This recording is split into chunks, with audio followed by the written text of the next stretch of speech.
Hi, Erin. What'd you do last night? Went to the mall and she bought me ice cream. Who bought you ice cream? Stop right where you are. Who is that? It's the grammar police. Yes, I am, and I have witnessed a heinous crime. Someone has just used a sentence fragment instead of a complete sentence. Like, what does it even mean? I'm happy you asked. Let me explain. Today I'm going to teach you about sentence fragments and why they're important and how to avoid them. First, what is a sentence fragment? A sentence fragment looks like a sentence but isn't. When a sentence doesn't express a complete thought, it's because there's only a dependent clause that's making up the sentence, which makes it a sentence fragment. A dependent clause is a sentence that cannot stand alone because it doesn't express a complete thought. A dependent clause needs an independent clause in order to make a complete sentence. Think about it this way. The dependent clause depends on the independent clause to make a complete sentence. So when you have a dependent clause, it just can't be its own sentence. It's not even a simple sentence because it's just missing a part of the sentence that's making it not make sense or making it not be complete. That's why it needs the independent clause to make sure it all makes sense. Because we stopped talking, this is a great example of a dependent clause or a sentence fragment. Because we stopped talking can't be a sentence on its own. So if you make it the sentence to be Abby didn't invite me because we stopped talking, that makes a complete sentence. Abby is the subject, didn't invite me because we stopped talking. So it has Abby as subject, it has a verb, and it makes sense. It feels like you're expressing a complete thought. Think about it this way. Independent plus dependent, or a sentence fragment, is equal to a complete sentence.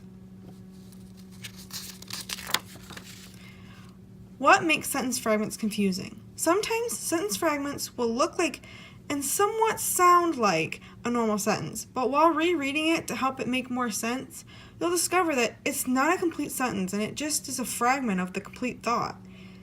It just sounds like the author didn't finish the sentence. That's a good way to tell. But it can also be confusing because if you're just reading it once, you're kind of like, wait, huh? How to correct sentence fragments. This is a really important step. Make sure to express your thought completely. Don't leave out any details. Don't just make it a small sentence. Try to express as much as you can in the sentence to make sure it makes sense. Add the fragment to an independent clause nearby. So if you have an independent clause or a simple sentence that can stand on its own, and then you have a fragment after it, you can add the fragment to the independent clause. So you're basically taking an independent clause and adding it to the dependent clause. So that way, it all makes a complete sentence. You can revise the sentence and add what is missing. I'll talk more on this later, but you can add the subject, the verb, or complete your thought.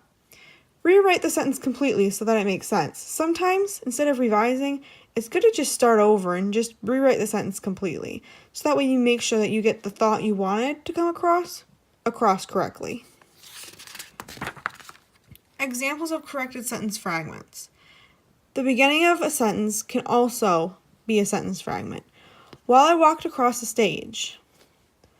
So you're like, wait, what? That doesn't make sense. A corrected sentence of this would be, while I walked across the stage, the whole auditorium erupted with applause. But it doesn't just have to be at the beginning of a sentence. It can be at the end of a sentence too. The sentence fragment in the next example is, while I walked across the stage. But the corrected sentence could be, the auditorium erupted with applause while I walked across the stage. While I walked across the stage, why are you walking across the stage? What's going on while you're doing it? These are the questions that your reader will ask. So it just doesn't make sense. But the corrected versions make more sense, and it also gives the reader a little bit more insight to what's going on and helps them paint a picture in their head. And finally, the easiest way to identify if a sentence is a sentence fragment. Like I said earlier, sometimes it can be a bit confusing. So, let's look at this example. Sentence fragment, this one is, my dog didn't. What you ask after reading it might be, what didn't their dog do? it doesn't make sense because you're like, okay, well, there must be more to this because what didn't the dog do? I'm so confused. So, after you read the sentence, if you find yourself asking questions such as who or why, then the sentence you have read is a sentence fragment because there isn't a complete thought in the sentence.